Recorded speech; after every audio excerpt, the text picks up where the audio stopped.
ओम सूर्याय नमः। रविवार का दिन भगवान सूर्यदेव को समर्पित है। मान्यता है कि अगर रविवार के दिन सूर्यदेव की श्रद्धा पूर्वक पूजा अर्चना की जाए तो मनुष्य के जीवन में सुख समृद्धि और धन धान्य की और संपत्ति की कभी कमी नहीं रहती। साथ ही शत्रुओं से सुरक्षा भी मिलती है। सूर्य देव का व्रत करने के साथ साथ अगर आप इनकी व्रत कथा सुनते हैं तो आपकी सभी मनोकामनाएं भी पूर्ण हो जाती हैं। तो आइए आज रविवार के दिन रसपान कीजिए सूर्य देव की व्रत कथा का। प्राचीन काल की बात है, एक बुढ़िया थी जो नियमित तौर पर रविवार के दिन सूर्यदेव से पूर्व उठकर नित्य कर्मों से निवृत्त होकर अपने आंगन को गोबर से लीपती थी जिससे वो स्वच्छ हो सके। इसके बाद वो सूर्य देव की पूजा अर्चना करती थी, साथ ही रविवार की व्रत कथा भी सुनती थी। इस दिन वो एक समय भोजन करती और उससे पहले सूर्य देव को भोग भी लगाती थी। सूर्य देव उस बुढ़िया से बेहद प्रसन्न थे और यही कारण था कि उसे किसी भी तरह का कष्ट नहीं था। वो धन धान्य से परिपूर्ण थी। जब उसकी पड़ोसन ने देखा कि वो बहुत सुखी है तो वो उससे जलने लगी। बुढ़िया के घर में गाय नहीं थी, इसलिए वो अपनी पड़ोसन के आंगन से गोबर लाती थी क्योंकि उसके यहाँ गाय बंद ही रहती थी। पड़ोसन ने बुढ़िया को परेशान करने के लिए कुछ सोचकर गाय को घर के अंदर बांध दिया। अगले रविवार बुढ़िया को आंगन लीपने के लिए गोबर नहीं मिला। इसी के चलते उसने सूर्य देवता को भोग भी नहीं लगाया, साथ ही खुद भी भोजन नहीं किया और पूरे दिन भूखी प्यासी रही और फिर सो गई। अगले दिन जब वह सोकर उठी तो उसने देखा कि उसके आंगन में एक सुंदर गाय और एक बछड़ा बंधा था। बुढ़िया गाय को देखकर हैरान रह गई। उसने गाय को चारा खिलाया। वहीं उसकी पड़ोसन बुढ़िया के आंगन में बंधी सुंदर गाय और बछड़े को देखकर और ज्यादा जलने लगी तो वह उससे और अधिक ईर्ष्या करने लगी। पड़ोसन ने उसकी गाय के पास सोने का गोबर पड़ा देखा तो उसने गोबर को वहां से उठाकर अपनी गाय के गोबर के पास रख दिया। सोने के गोबर से पड़ोसन कुछ ही दिन में धनवान हो गई। ये कई दिन तक ऐसे ही चलता रहा और कई दिनों तक बुढ़िया को सोने के गोबर के बारे में कुछ भी पता नहीं चला।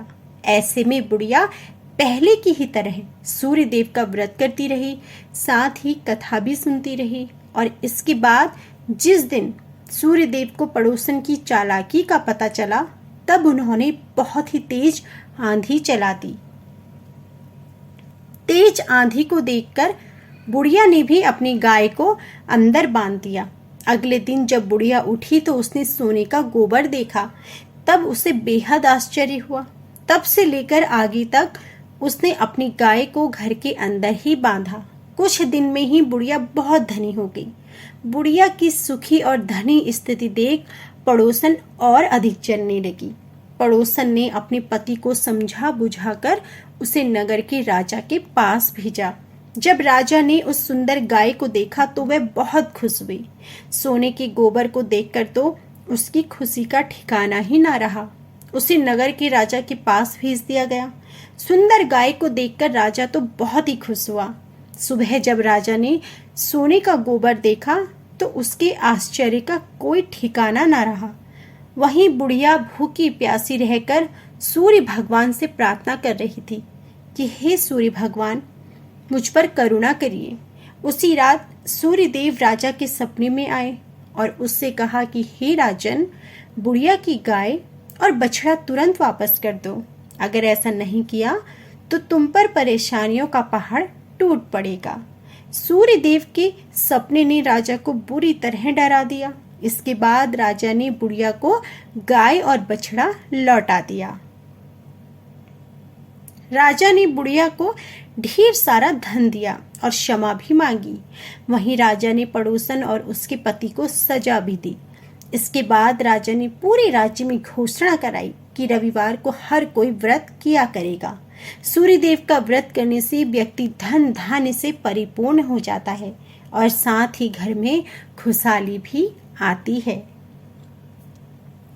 अब जान लीजिए सूर्य भगवान की पूजा विधि। सूर्य पूजन के लिए तांबे की थाली और तांबे के लोटे का उपयोग करें। लाल चंदन और लाल फूल की व्यवस्था भी करें। एक दीपक लें, लोटे में जल लेकर उसमें एक चुटकी लाल चंदन का पाउडर मिला लें। लोटे में लाल फूल भी डालें। थाली में दीपक और लोटा रखें। ओम सूर्याय नमः मंत्र का जाप करते हुए सूर्य को प्रणाम करें। लोटे से सूर्य देवता को जल चढ़ाएं। सूर्य मंत्र का जाप निरंतर करते रहें। इस प्रकार से सूर्य को जल चढ़ाना सूर्य देव को अर्घ्य प्रदान करना कहलाता है। ओम सूर्य नमः अर्ध समर्पयामि कहते हुए पूरा जल समर्पित कर दें। अर्घ्य समर्पित करते समय नजरें लोटे के जल की धारा की ओर रखें। जल की धारा में सूर्य का प्रतिबिंब एक बिंदु के रूप में जल की धारा में दिखाई देगा। सूर्य को अर्घ्य समर्पित करते समय दोनों भुजाओं को इतना ऊपर उठाएं कि जल की धारा में सूर्य का प्रतिबिंब दिखाई दे। सूर्य देव की आरती करें और 7 प्रदक्षिणा करें और हाथ जोड़कर सूर्य देव को प्रणाम करें। तो यह थी रविवार व्रत की कथा। उम्मीद है कि आपको हमारी यह कथा जरूर पसंद आई होगी।